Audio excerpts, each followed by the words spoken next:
Sawadee-ka. Hello and welcome to Daily Wisdom, Walking the Path with the Buddha. Today is our Pali Canon and English study group, and we're studying the words of the Buddha. We're in volume 3 of our book series, which is titled Foundation in the Teachings. We're going to be exploring chapters 91 through 100 today. The way that we do this program is different than the way that I do all my other programs, where in this program, I invite students who are in Zoom to be able to read a chapter from our book. Then I'll share some teachings on that and open up to any and all questions that you guys have, whether you're in Facebook, YouTube, or Zoom. You'll be able to ask questions. So if you're in Zoom and you'd like to volunteer to read or ask questions, all you need to do is electronically raise your hand, and then I'll call on you and you can unmute your microphone, and then you'll be able to read or either ask a question. If you're in Facebook, YouTube, or Zoom and you'd like to ask questions, you can also put that into the comment section and I'll be able to actually see that. So we do this program more as a study group, where all of our other programs, I do more of a traditional style of learning where I'm teaching for 15, 20, 30 minutes and then opening up for questions, and then teaching another 15, 20, 30 minutes and opening up for questions. But this one is more like a study group, and students have typically already developed a foundation before they've come into this program, but not always. Sometimes students are doing our foundational programs and this one at the same time. So if there's someone in Zoom who would like to volunteer to read this first chapter, 91, let's see, it looks like Pat and Vibhav. So I'll just take you guys in order. Go ahead, Pat. Thank you. Why every practitioner should study the Tathagata's words. Words which should be studied, learned, and investigated in the foremost assembly. Here, in this kind of assembly, when those discourses are being recited that are mere poetry, composed by poets, beautiful in words and phrases, created by outsiders, spoken by their disciples, monks do not want to listen to them, do not lend an ear to them, or apply their minds to understand them. They do not think those teachings should be studied and learned. But when those discourses spoken by the Tathagata are being recited and are deep in meaning, world transcending, connected with emptiness, the monks want to listen to them, lend an ear to them, and apply their minds to understand them. They think those teachings should be studied and learned. And having learned those teachings, they question each other about them and investigate them thoroughly, asking, how is this? What is the meaning of this? They disclose to others what is obscure and clarify what is unclear, and dispel their confusion about numerous misunderstandings. This is called the assembly trained in investigation, not in conceited talk. Pat, did you want me to stop? Yeah, I'm going to stop you a couple of times here. Thank you for understanding that. So this first one here, this is helping you to understand that during the lifetime of the Buddha, there were multiple people who were teaching. We might think that during the lifetime of a Buddha, that a Buddha is the only person who's teaching, but that's not the way that it is. A Buddha doesn't go around and perform countless miracles in order to convince people that they're a Buddha, and then everybody knows that, and then everybody else would stop teaching and now just listen to the Buddha. That's not the way that this actually works. Instead, a Buddha's teachings are independently verifiable, so they're just going to teach and then allow their students to independently verify their teachings. And what this does is it preserves the ability for the Buddha to be able to observe the quality of his students' minds and then offer them teachings that are actually going to be able to be helpful for them to make their way to enlightenment. That's one of the powers that a Buddha has, is that nobody knows that they're actually a Buddha. And now they can observe the quality of their students' mind. Whereas if everybody knew who a Buddha was, they'd kind of be on their best behavior around that individual. And now it would be more challenging for this individual to be able to see the quality of their students' minds and then help them to be able to get to enlightenment. So there was the Buddha who was teaching, but there were countless other people who were teaching as well. And these other teachers weren't necessarily teaching the same things as the Buddha, even though they were claiming that they had figured out how to get to enlightenment.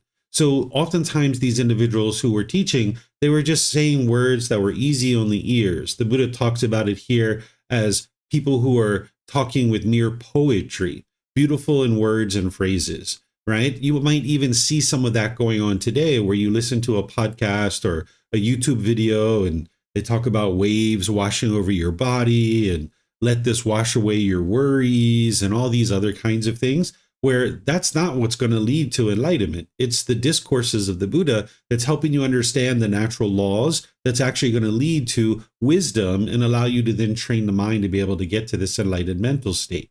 So what the Buddha is saying is the people who are training with him, they're not interested in listening to mere poetry because they understand that that doesn't lead to enlightenment. Instead, it's the teachings that the Buddha is sharing, which are deep in meaning, world transcending. These are teachings that are not easy on the ears. It takes time to be able to understand these teachings and grasp them, look at them from multiple angles, and then actually implement them into your life in order to be able to experience the benefits and improvements. So this is a assembly or a community that's trained in investigation, one who's looking at the discourses of the Buddha, trying to understand those meanings, and now asking questions in order to be able to make things that are unclear to be clear and to dispel any confusion about any misunderstandings that might be occurring. So this is a community that's trained in investigation, not in conceited talk. Whereas if there's a teacher who's just talking about poetry and it's easy on the ears and maybe it just sounds kind of high and flighty, the Buddha's calling this an assembly who's not trained in investigation, but instead they're trained in conceited talk. You'll see this full discourse in another place where the Buddha talks about that in more detail. But here, this particular discourse is helping you to be able to see that it's the teachings of the Buddha that you need to be able to investigate in order to be able to make your way to enlightenment. And there's a combination of other discourses here that you're going to learn that are all together combined, going to help you to see why it's important to study the original words and the original teachings of the Buddha. So Pat, if you'd like to read this next one, that would be great. And then we'll pause you at the end of this one as well. Thank you. Words that should be studied and mastered. Simile of the drum peg. Monks, once in the past, the Sarahas had a kettle drum called the summoner. When the summoner became cracked, the Sarahars inserted another peg. Eventually, the time came when the summoner's original drum had disappeared and only a collection of pegs remained. So too, monks, the same thing will happen with the monks in the future. When those discourses spoken by the Tathagata that are deep in meaning, world transcending, dealing with emptiness are being recited, they will not be eager to listen to them, nor lend an ear to them, nor apply their minds to understand them. And they will not think those teachings should be studied and mastered. But when those discourses that are mere poetry, composed by poets, beautiful in words and phrases, created by outsiders, spoken by their disciples, are being recited, they will be eager to listen to them, will lend an ear to them, will apply their minds to them to understand them, and they will think those teachings should be studied and mastered. In this way, amongst those discourses spoken by the Tathagata that are deep in meaning, world transcending, dealing with emptiness, will disappear. Therefore, monks, you should train yourselves thus. When those discourses spoken by the Tathagata that are deep in meaning, world transcending, dealing with emptiness, are being recited, we will be eager to listen to them, will lend an ear to them, will apply our minds to understand them, and we will think those teachings should be studied and mastered. Thus, should you train yourselves. Okay, thank you, Pat. So this particular discourse about this drum, if you can imagine like a wooden drum made out of wood, and then each time this drum gets a crack in it, the wood is cracking, they put another wooden peg into that crack in order to fill the gap. And now after you do that a number of times, eventually the original drum is gone. It's no longer the original drum. Instead, you've got all these inserted wood pieces that isn't part of the original drum. And the Buddha is using this as an analogy to talk about his teachings, because he knew that his teachings were going to gradually decline. You'll see this in his words that he predicted this as part of the way that the future would entail from the time that he lived until the future. He knew impermanence would affect his teachings and they would gradually diminish over time. And he's using this drum analogy here to help you see that, but in other discourses that you'll learn that he goes into talking about it in even more detail than this. So if you were trying to learn the path to enlightenment and you were studying one of these inserted pegs, it's not actually going to lead to enlightenment, because as soon as you change the teachings of a Buddha, they no longer actually produce enlightenment. So what the Buddha is doing here is he's encouraging his students to not study those inserted pegs, but instead study the original teachings. So when you see rites, rituals, ceremonies, worship, prayer, thing like this associated with the teachings of the Buddha, that's the peg that's been inserted into the crack.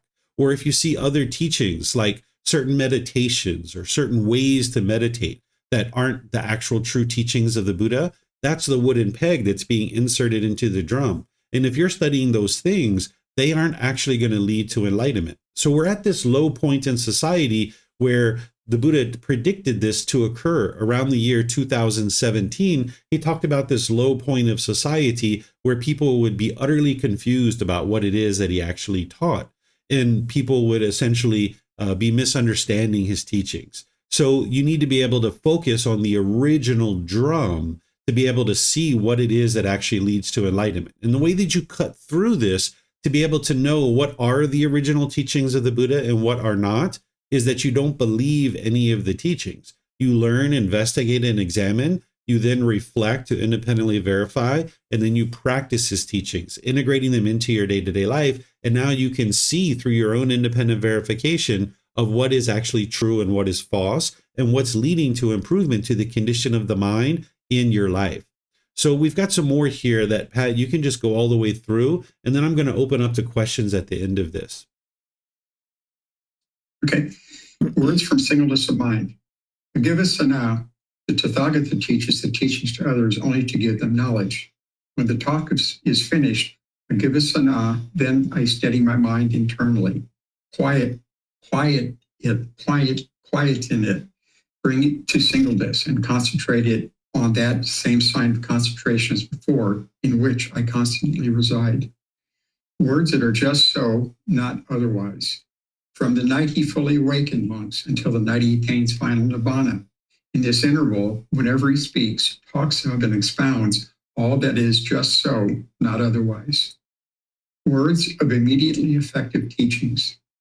Good monks, so you have been guided by me with these teachings, which are visible here and now, immediately effective, inviting inspection, onward leading, to be experienced by the wise for themselves. Words of the teachings and discipline, words to be resided with as one's own island, as one's own refuge. Ananda, it may be that you will think the teacher's instruction has ceased. Now we have no teacher. It should not be seen like this, Ananda. For what I have taught you and explained to you as teachings and discipline will at my passing be your teacher. Those monks, Ananda, either now or after I am gone, who reside with themselves as their own island, with themselves as their own refuge, with no other refuge, who reside with the teachings as their island, with the teachings as their refuge, with no other refuge. It is those monks, Ananda, who will be, for me, the greatest of those dedicated to the training. Words to be undertook as taught, not to be abolished. As long as the monks do not give instruction on anything that has not been taught or abolish anything that has already been taught, but undertake and practice training guidelines as they have been taught, only growth is to be predicted for them, not decline. Thank you. All right. Thank you, sir. So we have a whole series of discourses here where the first one, the Buddha is talking about after he gives a talk, he just centers his mind and it's, concentrated and steady. And that's the case when he's actually teaching too, that the mind would be quieted and calm, the mind would be concentrated and focused. There's this singleness of mind because he's purified his mind, which was able to allow him to be able to get to that point. This actual teaching here was actually spoken by one of his students, that right after he died, one of his students spoke this. They said, from the night he fully awakened, monks, until the night he attains final nibbana or enlightenment, that's when he actually dies. In this interval, whatever he speaks, talks of, and expounds, all that is just so, not otherwise. What they're saying here is that everything he said from the time that he got to enlightenment until he died was in order to help people to understand this path to enlightenment and what it takes to be able to get to enlightenment. Then these teachings that are immediately effective, what he's talking about here is that if you learn and practice his teachings, they're immediately effective. They will help you to improve the condition of your mind and your life, and they are immediately effective. So for example, let's just say you learned through the teachings of the Buddha that loving kindness will help you to eliminate anger, hatred, ill will, and all the lesser versions like frustration, agitation, annoyance, even the slightest dislike. Well, if you understand what loving kindness is, which is a genuine interest in seeing all beings be well, active goodwill towards others without judgment, and now you started practicing that loving kindness in your day-to-day life through all your interactions, you will see that your anger, hatred, and ill will and all the lesser versions will gradually start to diminish. It's immediately effective. Or if you learn about the different meditations that the Buddha taught, or if you learn about right speech and some of these other teachings, and you start applying them in your day-to-day life, they're immediately effective. Of course, you're going to have gradual training, gradual practice, and gradual progress in order to be able to get to enlightenment. You can't just snap your fingers and instantly get to enlightenment.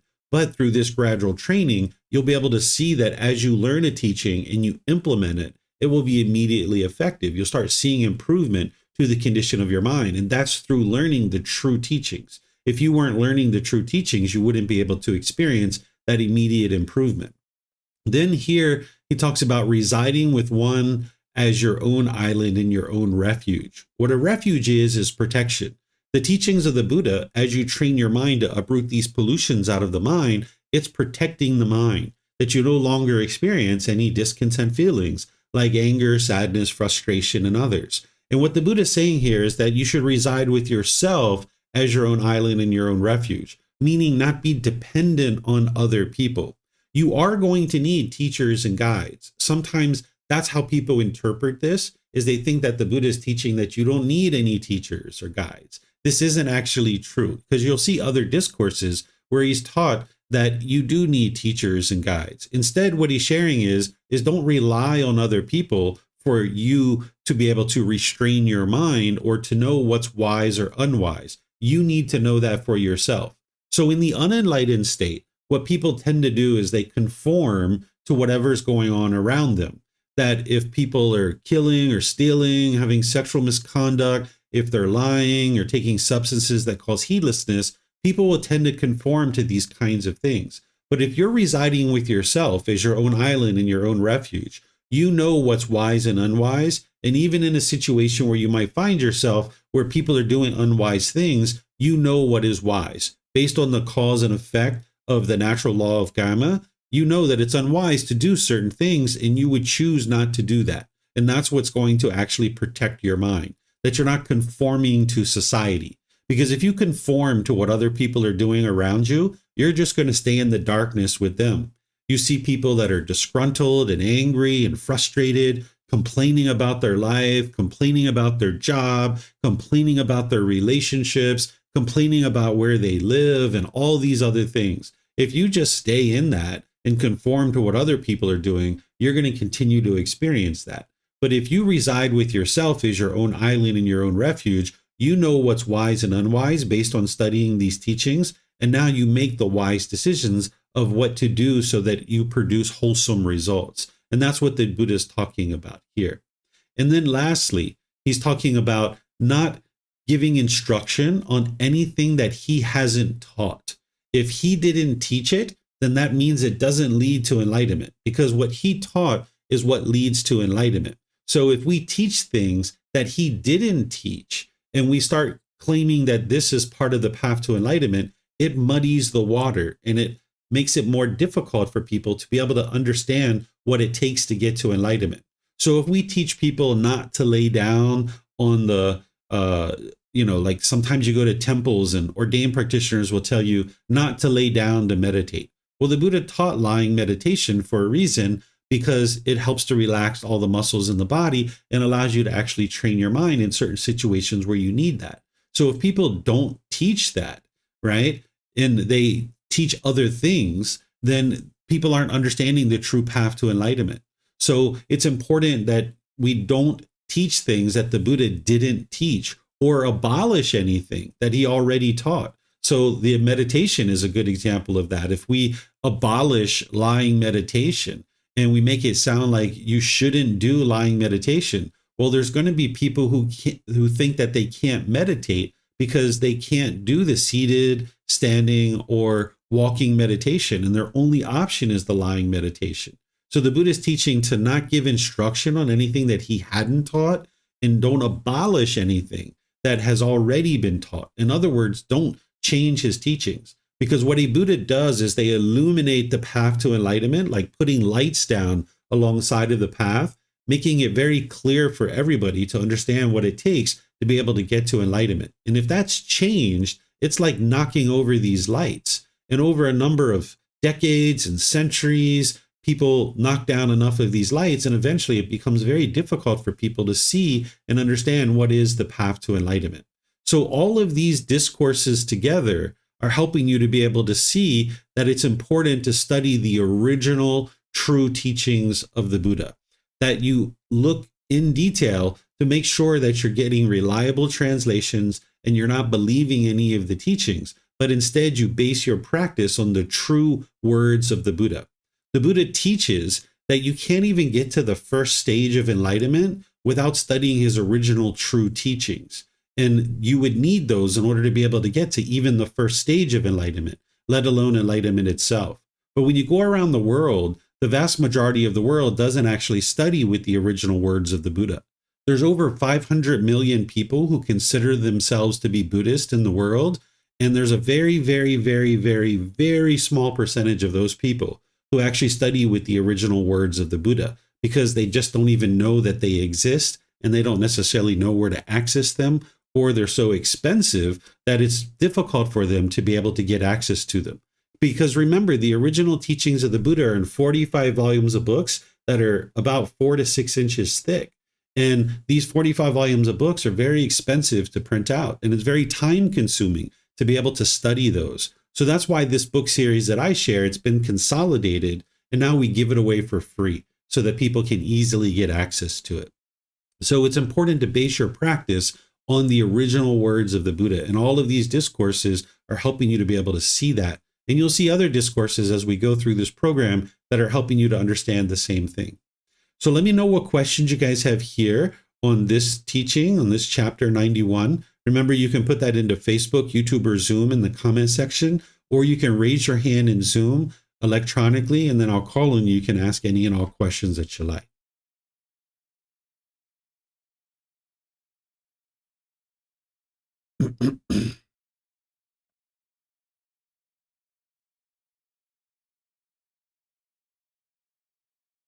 Okay, I don't see any questions anywhere. All right, so let's go to the next chapter, which is chapter 92. Vibhav, you had raised your hand earlier. Would you like to read this one?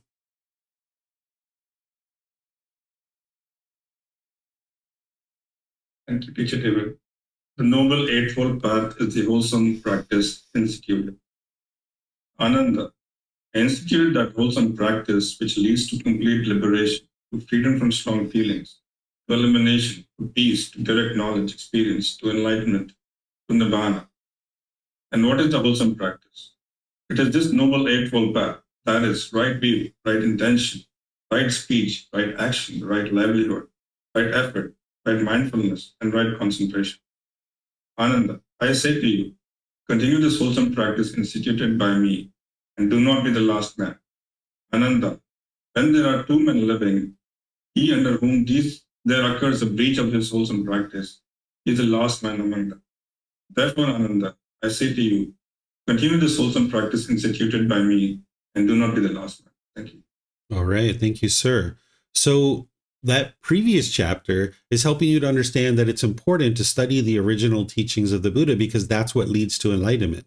So the very next question might be, well, what are the teachings of the Buddha? Well, did he actually teach that's going to lead to enlightenment?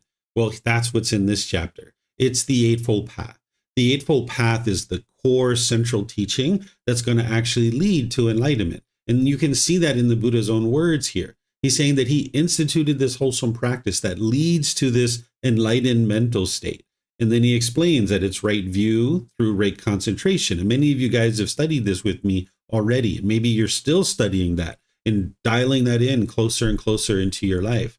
Then he talks to Ananda, who, remember, is one of his close students, who is credited with remembering a lot of these teachings. And that's why we see him showing up in the discourses so much. We think that he was either the brother-in-law or the cousin of the Buddha. He's saying, okay, don't be the last man, right? Because if you can imagine, like, the entire world gets to enlightenment and you're like the last one, right? Everyone else is joyful. Everyone else is peaceful. Everyone else is having a good old time in the enlightened mental state. And you're still grumpy and you're still irritable. And now you're the last person to get to enlightenment. This is one of the ways that the Buddha would have motivated people to move past complacency and apply determination, dedication, and diligence to growing and developing on the path. Because one of the hindrances to your enlightenment is your complacency. You'll tend to be complacent, where you're like, I'm not going to meditate. I'm not going to read the book. I'm not going to go to class today. I'm not going to do that thing, right? Let me just go over here and do this unwise thing. The mind will be complacent. When the Buddha talks about complacency, he talks about it all the way to the level, if you have an unwholesome thought that comes into your mind and you do nothing about it, then the mind is complacent. So if you're noticing your judgment, where you want to judge other people and look down on them, comes into your mind and you do nothing about it, the mind's complacent. Or if you have anger and frustration come into the mind and you do nothing about it, the mind's complacent, right? So this is one of the ways that the Buddha would encourage people by saying something like this, like, don't be the last man. Don't be the last person to get to enlightenment, because that would feel utterly miserable, thinking that everybody else has gotten to enlightenment and you're the last one. Still, if that's the case, okay, still get to enlightenment. That's going to be wonderful for you. But geez, you went through all these lives where you were so grumpy and so irritable and so nasty and so frustrated, having so many difficulties, and everyone else has gotten to enlightenment before you. It's kind of like going to a buffet and there's like one little crumb left on the buffet. And it's like, all right, there's your food, time to eat. It's like, okay, well, I'll eat my little crumb if that's all that's left. But gosh, wouldn't you like to go to the buffet when it's full of food and it's piping hot and it's got all this food overflowing on the buffet? That would be the best time to go to the buffet, not when there's just one little measly crumb that's left on the buffet. So the Buddha is using this type of analogy to help people to understand that it's important to apply determination, dedication, and diligence towards your enlightenment, and don't be the last person. And it's this Eightfold Path that's going to lead to your enlightenment. That's the core central teaching that everything else plugs into. So do you guys have teaching or questions on this teaching? Remember, you can put that into Facebook, YouTube, or in Zoom.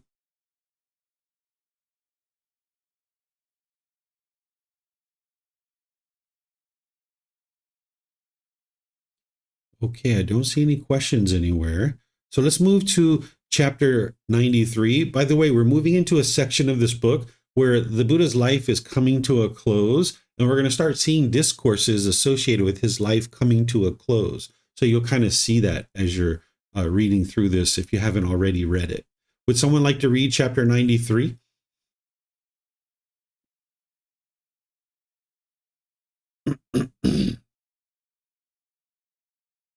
Okay, it looks like Kristen. Go ahead, ma'am.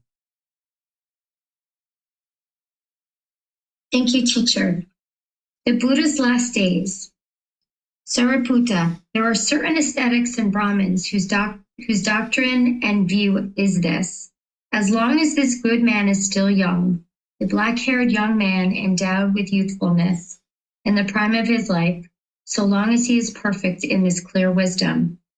But when this good man is old, aged, burdened with years, advanced in life, and come to the last stage, being 80, 90, or 100 years old, then the clarity of his wisdom is lost. But it should not be regarded so. I am now old, aged, burdened with years, advanced in life, and come to the last stage. My years have turned 80. Now suppose that I had 4 disciples with a 100-year lifespan, perfect in mindfulness, recall of the teachings, the memory and clarity of wisdom.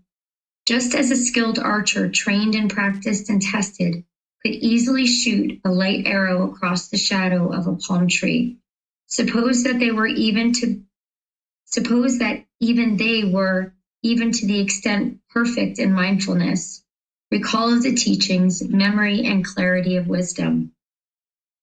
Suppose that they had continuously asked me about the 4 foundations of mindfulness, and that I had answered them when I had asked, and that they had remembered each answer of mine, and never asked a subsidiary question or paused except to eat, drink, consume food, taste, urinate, defecate, and rest in order to remove sleepiness and tiredness. Still, the Tathagata's explanation of the teachings, his explanations of facts of the teachings, and his replies to questions would not yet come to an end. But meanwhile, those 4 disciples of mine, with their 100-year lifespan, would have died at the end of those 100 years. Sariputta, even if you have to carry me about on a bed, still there will be no change in the clarity of the Tathagata's wisdom.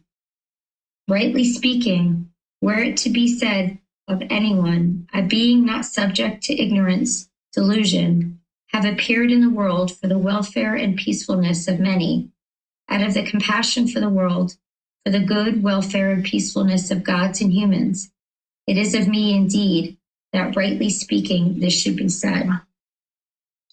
Then the Venerable Ananda approached the perfectly enlightened one.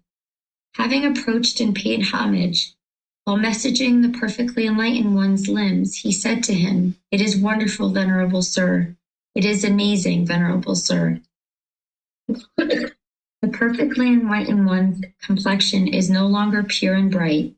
His limbs are all flimsy and wrinkled. His body is stooped, and some alteration is seen in the sense spaces, in the eyes sense space, in the ear sense space, the nose sense space, the tongue sense space, and the body sense space. So it is, Ananda. In youth, one is subject to aging. In health, one is subject to sickness. While alive, one is subject to death. The complexion is no longer pure and bright. The limbs are all flimsy and wrinkled. The body is stooped, and some alteration is seen in the sense spaces, in the eye sense space, in the ear sense space, the nose sense space, the tongue sense space, and the body sense space. That is what the perfectly enlightened one said. Having said this, the fortunate one, the teacher, further said this: "Yuck on you, pitiful aging, aging which makes beauty fade. So much has the charming puppet been crushed beneath the advancing age. One might live 100 years, also has death as destination. Death spares none along the way, but becomes crushing everything." And now again, Ananda, the Tathagata has today at Chapala Shrine consciously and deliberately rejected the rest of the allotted term of life. And when he had thus spoken to the Venerable Ananda, addressed the fortunate one and said, "Grant us the privilege, Venerable Sir, to remain during the eon, live on through the eon, O fortunate one, for the good and for the peacefulness of the great multitudes, out of the pity for the world, and for the wholesomeness and the gain and the well-being of gods and men." Enough now, Ananda. Beg not. The Tathagata was the reply. The time for making such a request has passed. Again, the second time and the third time, the Venerable Ananda begged the fortunate one in the same words, and he received from the fortunate one the same reply. In that when a suggestion so evident and a hint so clear were thus given to you by the Tathagata, you would be incapable of comprehending them. If you should have them so begged, the Tathagata might have rejected the appeal even to the second time, but the third time he would have granted it. You thereof, O Ananda, are the fault. You are the offense. But now, Ananda, I have not formally declared to you that it is in this very nature of all things, near and dear unto us, that we must divide ourselves from them, leave them, sever ourselves from them. How then, Ananda, can this be possible? Whereas anything wherever born, brought into being, and organized, contains within itself the inherent necessity of dissolution. How then can this be possible that such a being should not be dissolved? No such condition can exist. All conditioned things must grow old. Work out your salvation with diligence. The final extinction of the Tathagata will take place before long. At the end of 3 months from this time, the Tathagata will die. My age is now full ripe. My life draws to its close. I leave you. I depart, relying on myself alone. Be diligent then. O Brethren, wholly full of thought, be steadfast in dedication. Keep watch over your hearts. Who becomes tired not, but holds fast to this truth and natural law, shall cross the sea of life, shall make an end of grief. Thank you. All right. Thank you, ma'am. So here we've got a discourse that starts out where the Buddha is essentially saying, even though he's old and this body is deteriorating, his mind is not deteriorating. His students are even commenting about the body and how his eye sense, his ear, nose, tongue, the body itself are not quite as developed as they once were. But the mind is unaffected, because once you train your mind, it's not going to regress. Oftentimes people associate old age with regression of the mind. And that is true for somebody who hasn't actually trained their mind. But if you train your mind and you get rid of these pollutions, old age doesn't mean that your mind is degrading. That's just for someone who has pollution, because the pollution continues to increase and the condition of the mind continues to deteriorate. But if you purified your mind and your mind is now performing optimally, when it ages, the mind is still maintaining its crispness, its clarity, its sharpness. And that's what the Buddha is essentially talking about here at the beginning. He gets to this point where he says to Sariputta, even if you have to carry me about on a bed, meaning his body is completely deteriorated, still there will be no change in the clarity of the Tathagata's wisdom. That's what it means when your mind is enlightened, that your mind's not going to deteriorate. There's no regression. And then he goes on, and there's more things that are happening here where ultimately he explains that he's going to die. And his student Ananda is essentially begging and pleading with him not to die. I think that Ananda was probably attached to the Buddha. He's the student who was with the Buddha for a very long period of time, from pretty much the beginning of his teaching career, when he started teaching at the age of 35, all the way until he died at the age of 80. For those 45 years, Ananda was pretty much by his side and learning with him. So it would have been very easy for his mind to get attached and maybe not even realize that that's the case, because he doesn't actually get to enlightenment until about 3 to 6 months after the death of the Buddha, where when the Buddha dies, he ultimately eliminates his attachment and he gets to enlightenment. You can eliminate an attachment prior to someone dying. There's certain training that needs to happen. But if he wasn't aware that he was attached to the Buddha, he wouldn't have necessarily done that training. So one of the ways that an individual can eliminate attachment to a person is if they actually die, the mind's ultimately going to let go at some point. And now, if you would like to figure out how to do that prior to someone dying, which is ideal because now you can have a wonderful relationship with this person while they're still alive, that's what you would ultimately like to do. But here, the way this is reading is it looks like Ananda was attached to the Buddha because he's begging and pleading with him not to actually die. And he's asking him to live for this extended period of time, which the Buddha is saying, it's not possible. I'm not going to be able to live that long because this body is conditioned. This body is just like everything else. It arises, it changes, and it fades away. This deterioration of the body is going to occur. It's not something that can be changed. So he goes into this last part here where he's actually giving his students a heads up that he's going to die in 3 months. This is how enlightened that he was, that he understood the exact time that he was going to die. 3 months from the time that he spoke this, he actually then ended up dying. And he's giving his students a heads up, which is really wise for him, because if there is any kind of unanswered questions that his students needed answered, they had 3 months to be able to get the answer to the questions that they needed. And he was giving them a heads up about this. And then towards the end, he's once again encouraging them not to be complacent. He's saying, be steadfast in dedication. Keep watch over your hearts. The Buddha oftentimes would use the word heart in replace of the mind.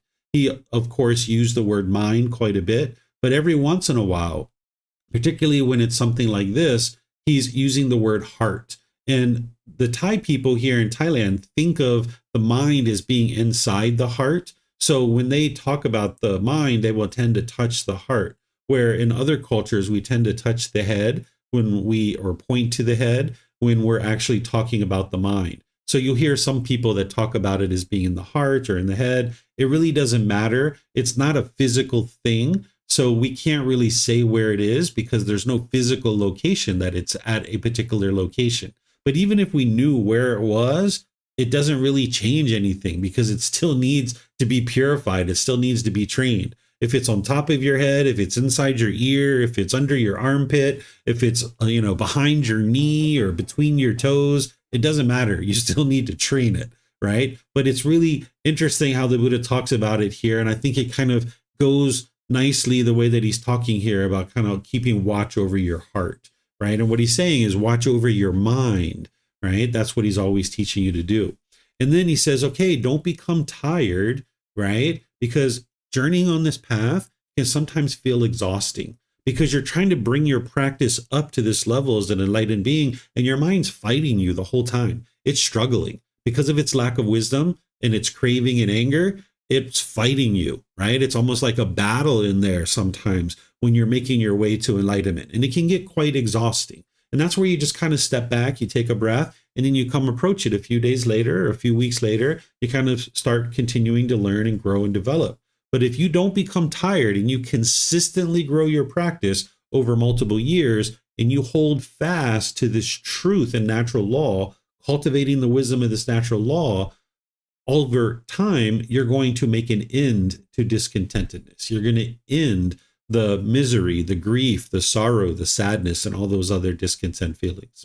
So let me know what questions you guys have here where the Buddha is helping you to see that an older person who's trained their mind doesn't experience deterioration of the mind. And he's helping you to be able to see, to stay close to the teachings, developing the wisdom of the natural laws, and watch over your mind so that as your mind is experiencing different feelings and different situations, that you don't get exhausted, that you continue to stay dedicated and diligent towards growing and developing your practice. So it looks like Vibhav has a question. Go ahead, sir. Could you go up a little bit, please? Sure. Where would you like to go? Where you say that the time to make such a request is past. Sure. I think it's right there. Yeah, so it seems like he's saying here that, and I think in the next passage as well, like when the Ananda is begging the Tathagata not to die, he seems to be indicating that there was a time that such a request could be being made, but it is in the past now. And also in this, like in the parentheses, it says, and what that when a suggestion is sovereign and a hint so clear was thus given to you by the Tathagata, you would be incapable of comprehending them. And then he said then in the next passage that the Tathagata might have rejected the plea into second time. For the third time, he would have granted it. So it seems to be suggesting that, like the Tathagata may have given a hint to Ananda that if he had made a request for him to live forever, he could have granted it, but that Ananda did not take that hint and did not ask in the right time. Is that what this is saying? No, he wouldn't have been able to grant time to live forever. Instead, it goes up here where the Buddha talks about his allotment. I forget where it is exactly, where he talks about he's given up his allotment of future ability to live for longer than his current time frame. You might have remembered where it was up here where he was talking about that, where he kind of says that, okay, I've kind of like resigned to understand that I'm going to die in the next 3 months is essentially what he ultimately gets to. But in terms of what Ananda is doing is Ananda is asking him to live longer. And sure, Ananda is asking him to live for an eon, which is an immeasurable amount of time. The Buddha is not confirming that, yeah, I would have lived for an eon because that's not possible. But he's just saying that, I'm not going to live any further than this allotment, which is essentially the next 3 months is what he ultimately shares. Okay, thank you. Mm-hmm. Okay, it looks like Kristen has a question. Go ahead, ma'am. Thank you, teacher. Actually, right where you are, the yuck on you, pitiful aging. It doesn't sound like the Buddha. the yuck on you. So much has the charming puppet been crushed beneath advancing age. Like, is the puppet, I think you and I talked about this once before. Is the charming puppet like the ego or the like sensual desires? Like, what is he meaning here by the charming puppet? This idea that life is going to be experienced as youthfulness, and it's always going to experience this, easily getting around in this youthful body, that charming puppet, that charming idea of being youthful permanently has been crushed beneath this advancing age. And also I've had other students that point out this right here.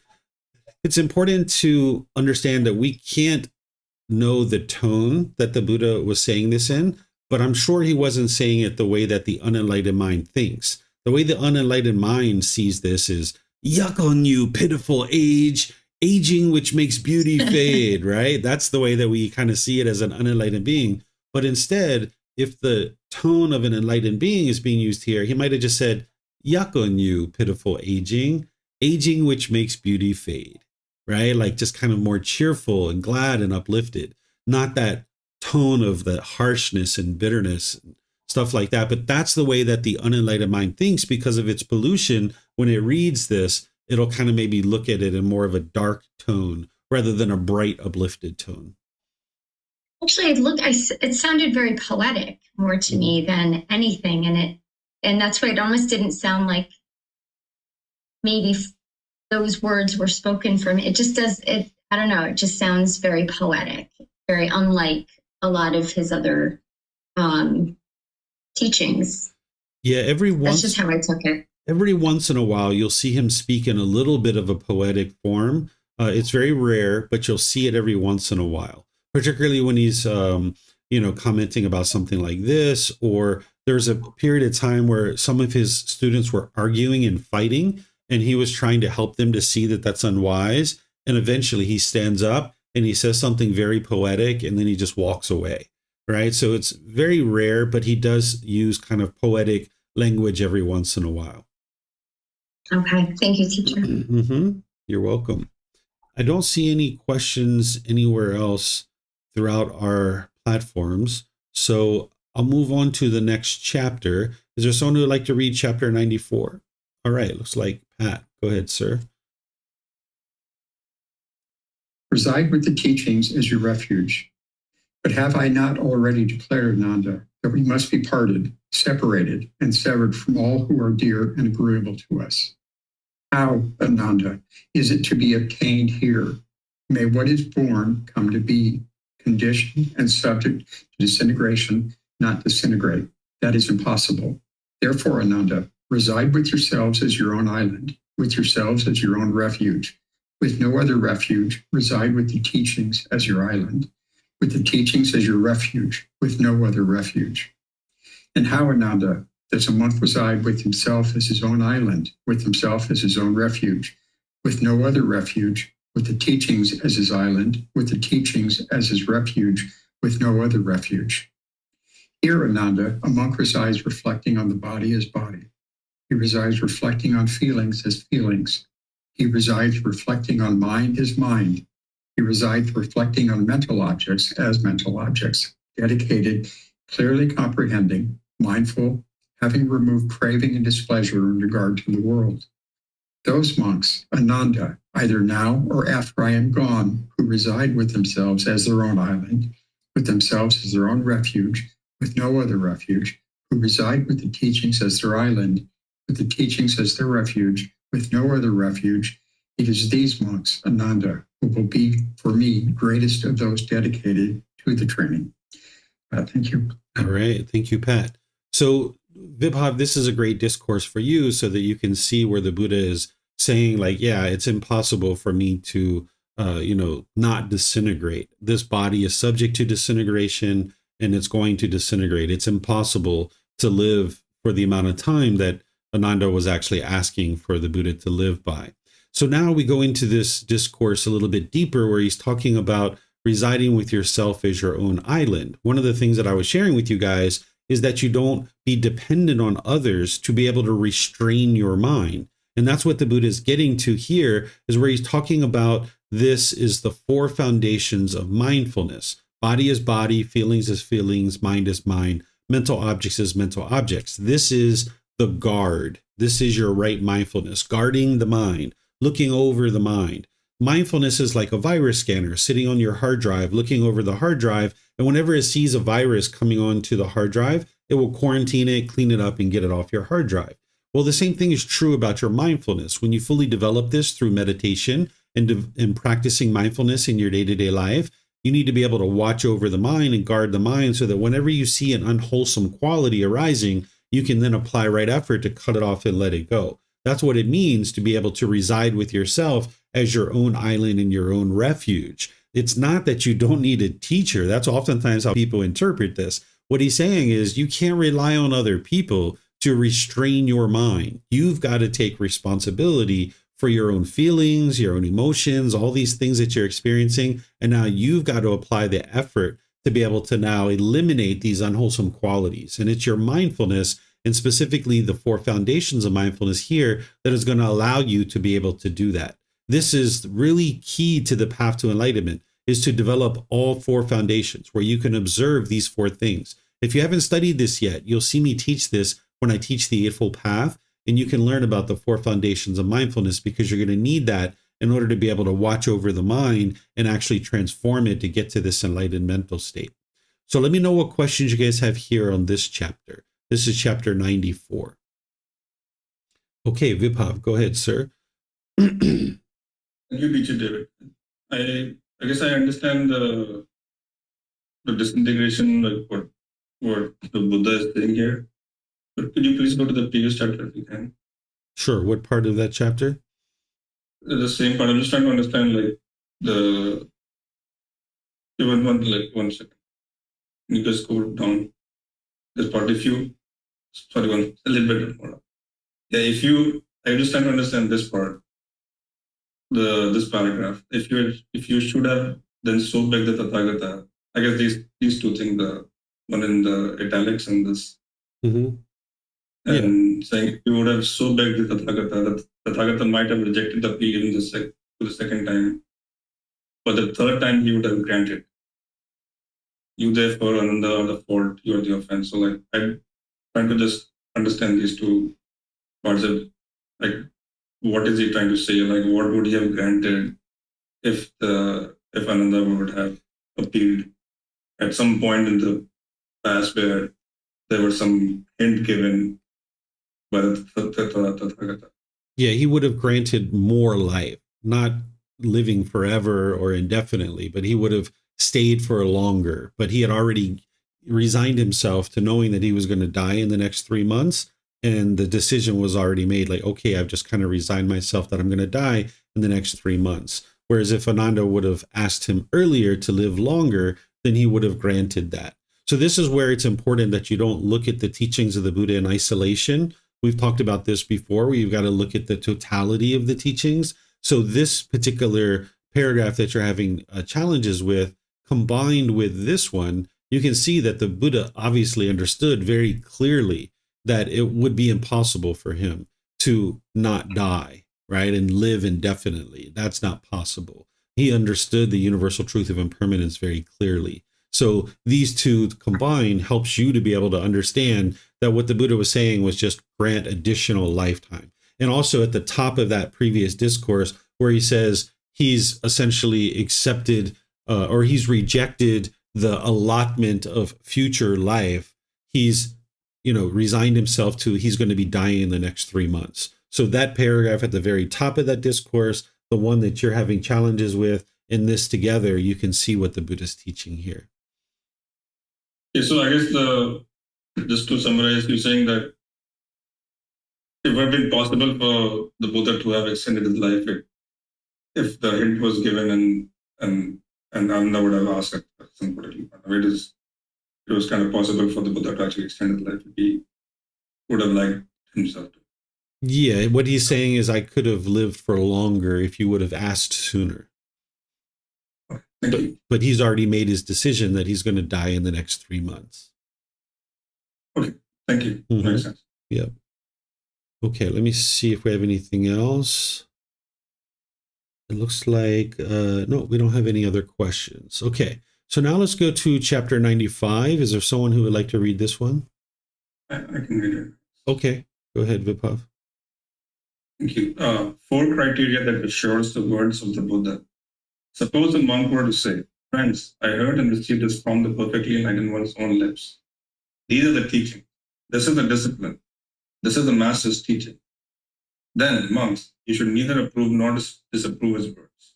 Then, without approving or disapproving, his words and expressions should be carefully noted and compared to the suttas, discourses, and reviewed in the light of the discipline. If they, on such comparison and review, are found not to conform to the suttas or the discipline, the conclusion must be, assuredly this is not the word of the Buddha. It has been wrongly understood by this monk. The matter is to be ignored. But when on such comparison and review they were found to conform to the suttas or the discipline, the conclusion must be, assuredly this is the word of the Buddha. It has been rightly understood by this monk. Suppose a monk were to say, in such and such place there is a community with elders and distinguished teachers. I have heard and received this from that community. Then monks should neither approve nor disapprove his words. Suppose a monk were to say, in such and such a place there are many elders who are learned, bearers of the tradition, who know the teachings, the discipline, the training, guidance. Suppose a monk were to say, in such and such a place there is one elder who is learned. I have heard and received this from that elder. But whereon such comparison and review, they are found to conform to the suttas and the discipline, then the conclusion must be, assuredly this is the word of the Buddha. It has been rightly understood by this monk. Thank you. Okay, thank you, Viphav. So what the Buddha is saying here is don't just believe what people say to you. If someone comes to you and says, hey, the Buddha taught blah, blah, blah, blah, blah, blah, don't either accept it or reject it, is what he's saying. Instead, consult the suttas, consult the discourses, look to the discourses. Does it match to the discourses? If so, then you can be sure that this is the teachings of the Buddha. But if what this person is teaching you doesn't match to the discourses, then you should consider that this person has misunderstood the teachings of the Buddha and then ignore that, right? So you can't just rely on what people are telling you. You can't rely what you see in books. You can't rely what you see in videos. This is what people are doing nowadays, is they're just listening to someone talk, they're reading a book, they're watching a video, and just because somebody's wearing a certain type of clothing and shaving their hair, or maybe because it has Buddhism as the title of the book, they're just assuming that that is Buddhism. But it's not until you go back to the discourses, to the actual words of the Buddha, that you can see what did he teach and what he didn't teach. So whenever you hear something or whenever you see something, whether it's in a book, a video, someone's told you, don't believe it, right? You need to accept it nor reject it, but instead consult the discourses. And then you can see what is true and false. And if it doesn't match the discourses, you can ignore it. But if it actually matches the discourses, then you know that that's what the Buddha actually taught.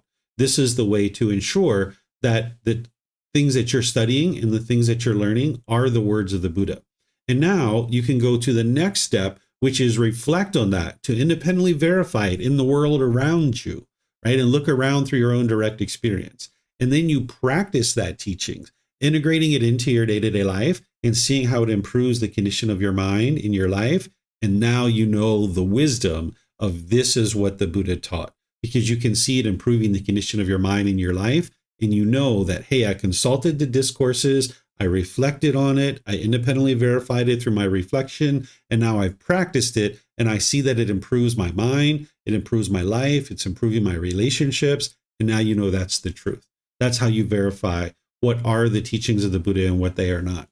And then the more you do this, eventually you'll get to the point where you'll just know from the top of your mind exactly what the teachings of the Buddha are and what they are not. So let me know what questions you guys have here. Okay, I don't see any questions anywhere. So now let's move to chapter 96. Is there someone who would like to read this? Okay, Keely. And then we'll go to Kristen afterwards. Thank you, Teacher TV. The supreme honor and respect. Ananda, prepare me a bed between these trim sattris with my head to the north. I'm sleepy and would like to lie down. Alanda, these sattris have burst forth into an abundance of untimely blossoms, which fell upon the Tathagata's body, sprinkling it and covering it in homage, respect. Divine coral trees flowers fell from the sky. Divine sandalwood powder fell from the sky, sprinkling and covering the Tathagata's body in homage, respect. Divine music and song sung from the sky in homage, respect to the Oh, I think we might have lost you, Keely. Okay. Maybe I'll just finish this one out. Okay, so divine music and song sound from the sky in homage, respect to the Tathagata. Never before has the Tathagata been so honored, respected, appreciated, admired, and adored.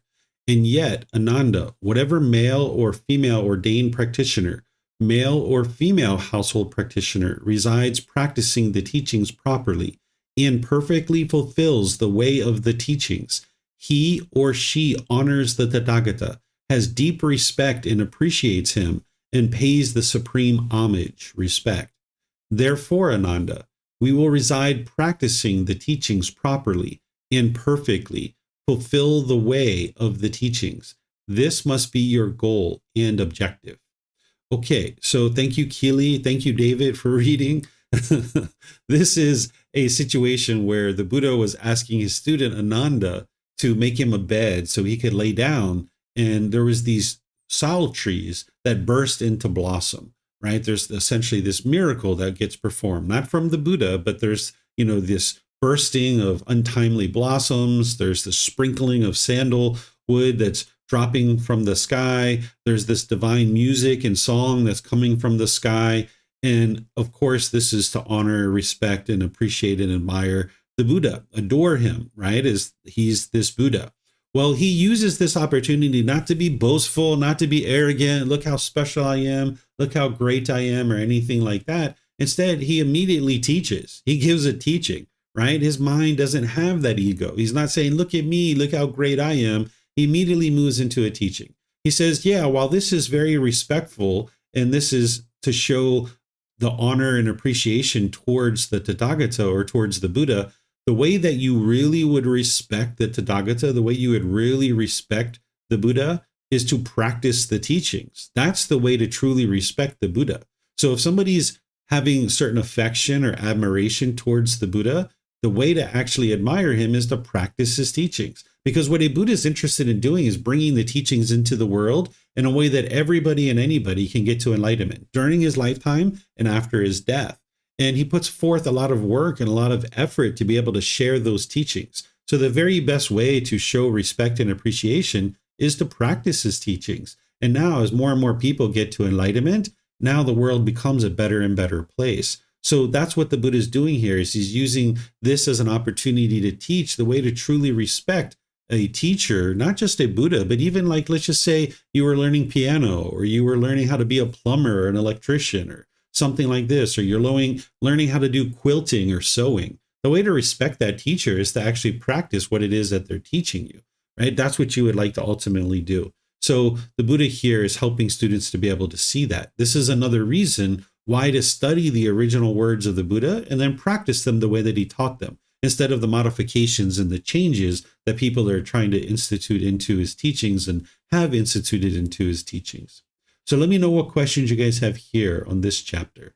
Remember, you can put that into Facebook, YouTube, or Zoom, or you can raise your hand in Zoom and ask any questions that you like. I see your message there, Keely. No worries. I was able to finish that up for you. I don't think I've read in this program for at least 2 or 3 years, so it was kind of nice to read. All right, Vibhav, you have a question? I think in the comments, your comments that you have, you said this is a documented miracle somewhere. This is actually a true miracle that happened.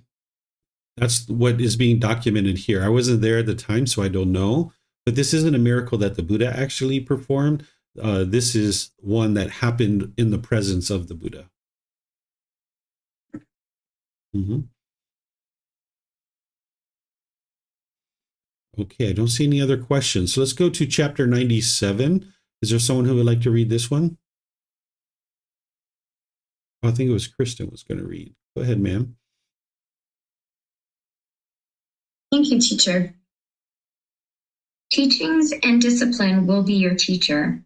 Ananda, it may be that you will think the teacher's instructions have ceased now that we have no teacher. It should not be seen like this, Ananda. For what I have taught and explained to you as teachings and discipline will, at my passing, be your teacher. Now, monks, I declare to you all conditioned things are of a nature to decay. Strive on untiringly. Thank you. These words, the Tathagata's last words. Oh, these were the Tathagata's last words. Sorry. Yep. Yeah. So these were the last words of the Buddha, that as he was dying, he used his moment of death to actually share a teaching. And his last words were his very first teaching. Because as a Buddha, he would understand that his last words were going to be well documented and studied by many people. So he used his last words to actually share the very first teaching that you need in order to get on the path to enlightenment. What he's saying here is his last words is, now, monks, I declare to you, all conditioned things are of a nature to decay. Strive on untiringly. So what he's talking about here is the universal truth of impermanence, and to strive on untiringly. Don't be complacent. Once again, that's what the Buddha is encouraging here, is to apply determination, dedication, and diligence. So he's using this last opportunity to make sure people understood that this universal truth of impermanence is part of the teachings, and that's the very first thing that you need to learn as you're approaching the Four Noble Truths. Oftentimes people think that the Buddha taught everything is impermanent. That is not what he actually taught. He taught that all conditioned things are of a nature to decay. All conditioned things are impermanent. Next week, when we study, or actually 2 weeks from now, when we study chapters 114 and 115, you're going to see where the Buddha teaches about unconditioned objects, and he's teaching about conditioned objects. Conditioned objects will arise, change, and fade away, but unconditioned objects do not arise, they don't change, and they don't fade away. They are actually permanent. So the Buddha always qualified this with conditioned objects are impermanent. When you hear me say that everything in the world is impermanent, what I mean by that is all material objects. Anything that you can see, hear, smell, taste, anything that comes in contact with the body, or any thoughts or ideas that go through the mind, these are all impermanent. They are conditioned objects. But then you have unconditioned objects, like enlightenment is an unconditioned object. It's a permanent mental state. And the natural laws of existence that the Buddha taught, those are also permanent, that they don't change. That's why his teachings are timeless. Now, people's memories and the books and resources that people share, those things are impermanent. Those have changed. But the natural laws themselves that the Buddha taught, they haven't changed. That's why if you get back to what the Buddha actually taught and you can see those natural laws very clearly, you'll be able to awaken to this enlightened mental state, because it's these natural laws that he's talking about. So he used his last words to be able to deliver his very first teaching, understanding that people would be able to study this. And he says that you might think that now that he's dead, that the teachings have stopped and that you have no teacher. But he's encouraging his students not to see it this way, that what he's explained to them as teachings will be your teacher, that you use his teachings to be your teacher. And you're going to need an actual real life teacher as well. You wouldn't be able to read the Pali Canon and then get to enlightenment. You're going to need a teacher to be able to learn and grow and develop, but you should base your practice on the discourses, on the suttas that he shared. That's what's going to help you to be able to understand the natural laws and actually awaken to get to enlightenment. So let me know what questions you guys have here on this chapter.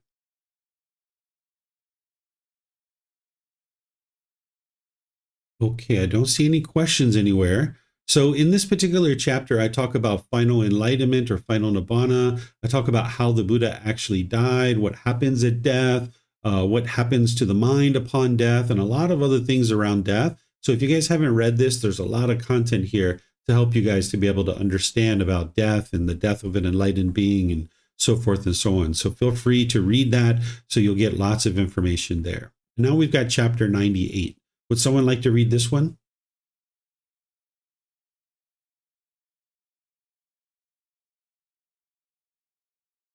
Okay, Vibhav, go ahead. This is which should arouse confidence in the dedicated.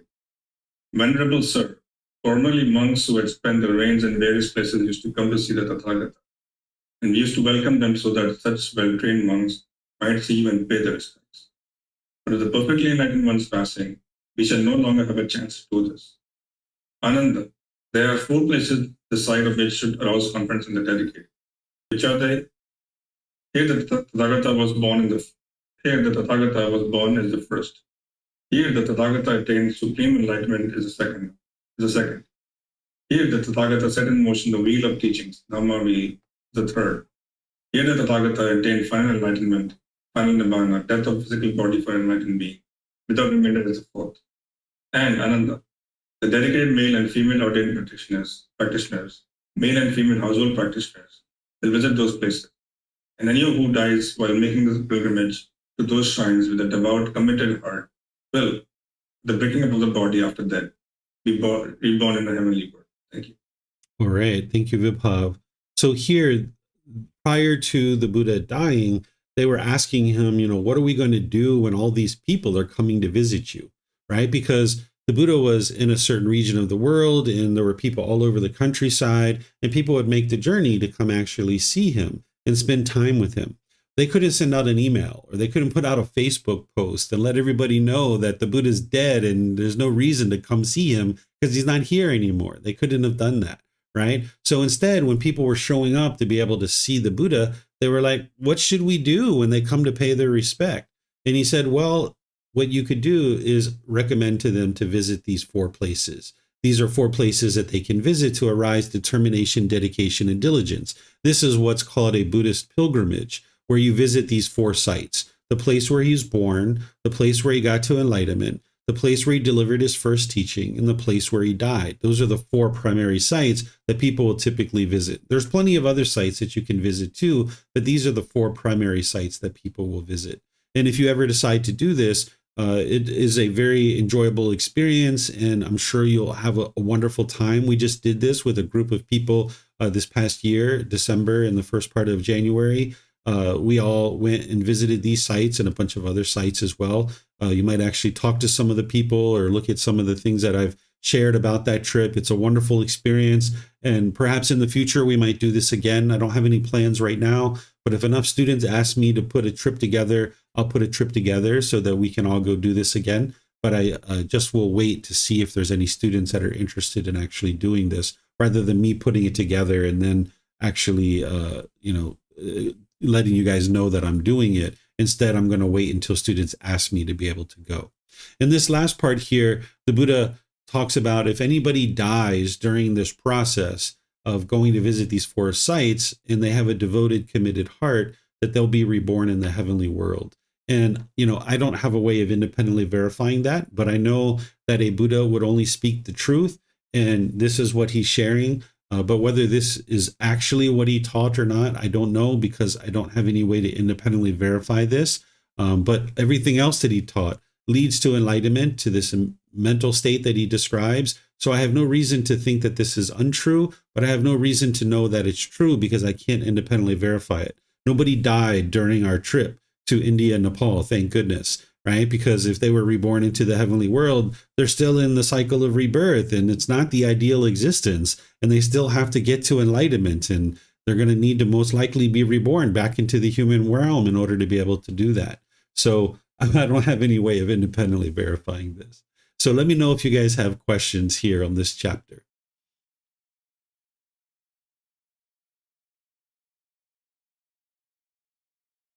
Okay, I don't see any questions anywhere. So let's move to chapter 99. Is there someone who would like to read this one? All right, Pat, go ahead, sir. 3 places that should be remembered. Monks, there are these 3 places that a head anointed Pataya king should remember all his life. What 3? 1, the first is the place where he was born. 2, the second is the place where he was head anointed a Pataya king. 3, and the third is the place where, having triumphed in battle, he emerged victorious and settled at the head of the battlefield. These are the three places that a head anointed Kataya king should remember all his life. Thank you. Okay, thank you, Pat. So this population of Katyas, the Buddha would hold them up as kind of like an ideal population that were practicing very well.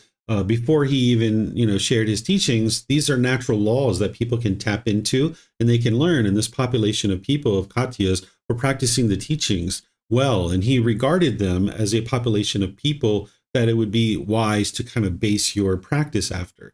So a Katya king is an individual who's leading that population of people. And the Buddha is saying, hey, that these are three places that this person should remember. Now, you're not a Katya king, but you can take a teaching like this and you can apply it to your life. That's why I left it here in this book series, is of course, it's important for you to remember the place where you're born, right? Because as you journey in life, the place where you're born and the place you grew up, those are the people that helped you to be able to sustain your life. And it's always important to remember that, because perhaps as you get closer and closer to enlightenment, you would have a lot of appreciation and respect for those people, because if it wasn't for them helping you to learn how to stand up on your own 2 feet and sustain your life, you wouldn't have been able to train your mind to be able to get to this enlightened mental state. Because enlightenment is the very best thing that could ever happen to you. In getting to enlightenment, you'll have deep appreciation and gratitude for all the people around you, including the people where you were first born. Now, the second one is the place where he was anointed as a Katya king. One of the things you might think about here is like the place where you got your high school diploma or your bachelor's degree, master's degree, or PhD, or things like this. Maybe if you were in the military, maybe the place where you went to boot camp or something like this. These are places that you would remember, right? Because they were pivotal times in your life where significant things had happened. And this is things that you would remember as part of your life. And then he's talking about this third place is where you've triumphed in battle, right? Certain victories that you've had. Well, it's the same thing like in your professional life or your personal life. There might be certain challenges that you overcame, and there's certain wisdom that you cultivated as part of that.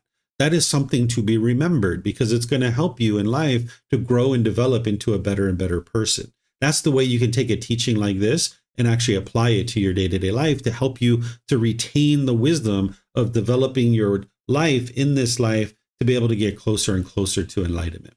So let me know if you have any questions on this chapter.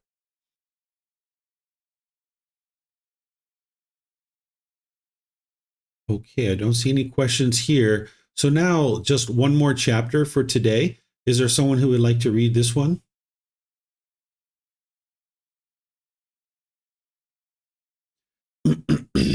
Okay, Vibhav, go ahead, sir. Birth is the origin of discontentedness, the union of three things. Monks, the conception of an embryo in a womb takes place through the union of three things. Here, there is a union of the mother and the father, but it is not the mother's season. The consciousness mind, Kandaba, to be reborn is not present. In this case, there is no conception of an embryo in a womb. Here, there is the union of the mother and the father, and it is the mother's season.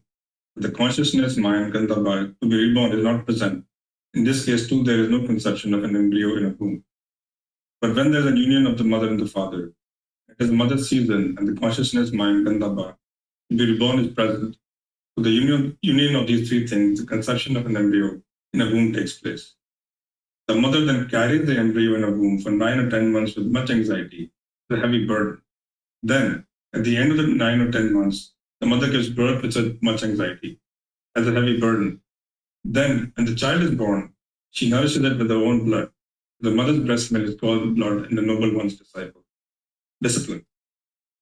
When he grows up and his sense base is mature, the child plays at such games as toy claws, Kit Kat, somersaults, toy windmills, toy meshes, toy cards, and a toy bow and arrow.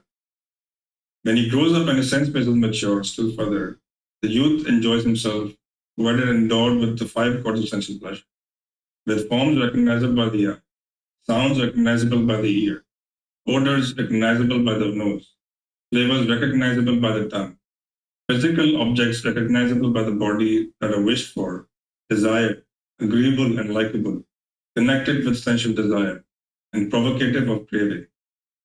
On seeing such a form with the eye, he craves after if it is He craves after it if it is pleasing. He dislikes it if it is unpleasing.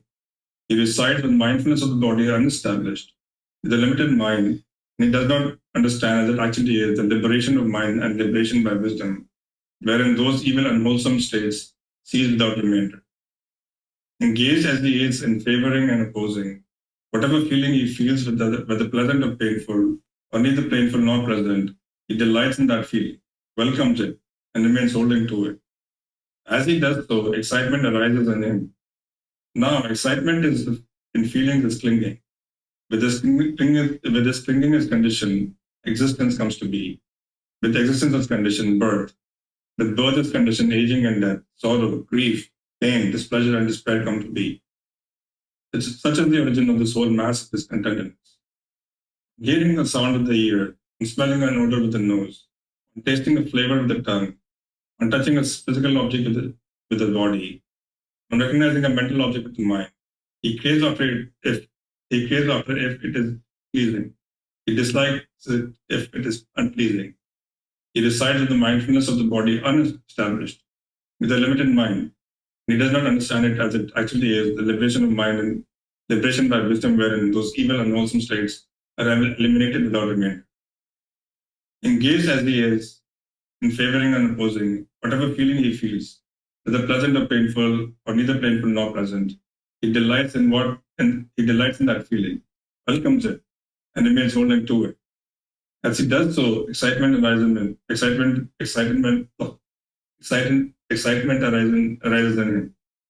Now, excitement is clinging. With this clinging as condition, existence comes to be. With existence as condition, birth.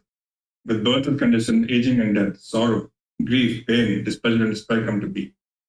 Such is the origin of this whole mass of discontentment. Okay, thank you, sir.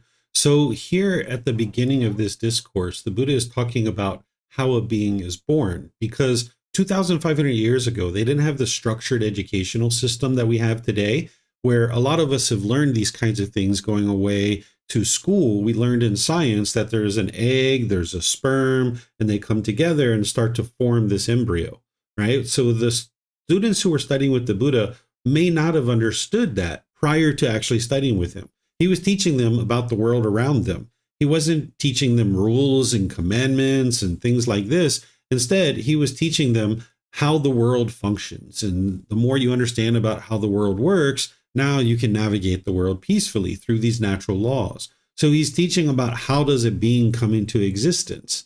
Well, there needs to be the union of the mother and the father. The mother needs to be in season, meaning that she's going to have an egg leave out of her ovaries. And then there needs to be this mind that comes in, right? So there needs to be an egg, there needs to be a sperm, and there needs to be a mind or a consciousness. If you don't have those three things, then you don't have an actual being. But once you have those three things, now you have an actual being, right? So the Buddha is talking about these different scenarios here where these things don't exist. The first few paragraphs.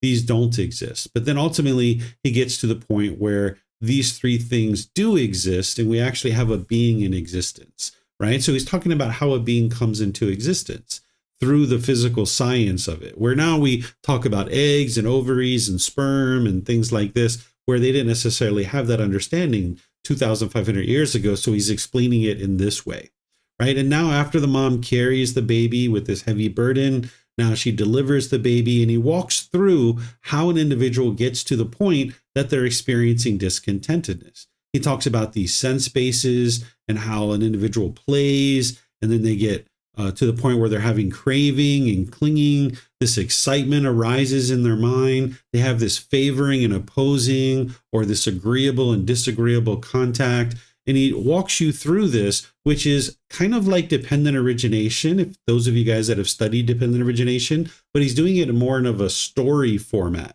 to be able to help you see how these things lead from one to the other. So he's helping you to be able to see this whole process of how you would get to discontentedness from birth all the way to discontentedness. So let me know if you guys have questions on this chapter. I think it's a very helpful chapter to be able to learn as you make your way towards dependent origination, which is what we're going to study when we get into volume 5.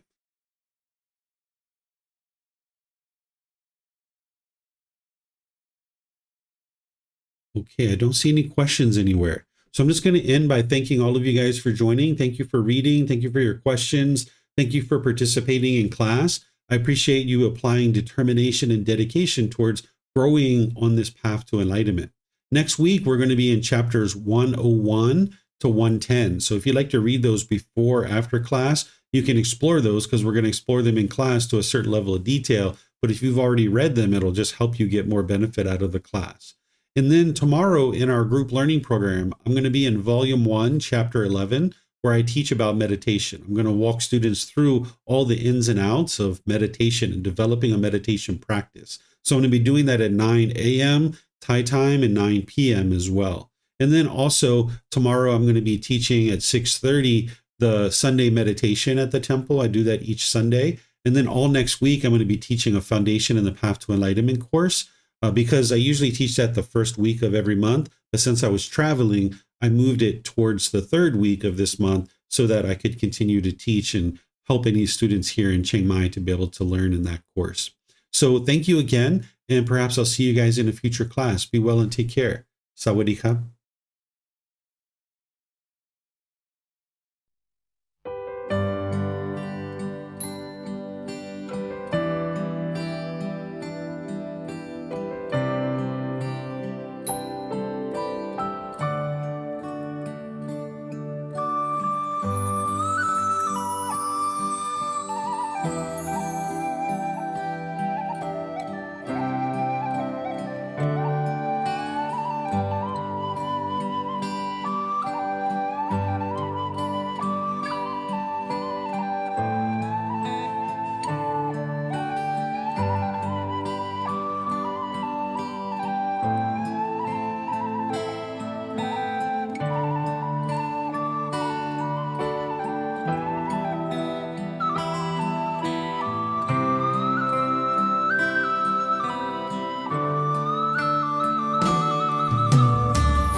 Thank you again for watching. Enjoy your meditation. Look forward to seeing you online and answering any questions that you might have. Thank you so much.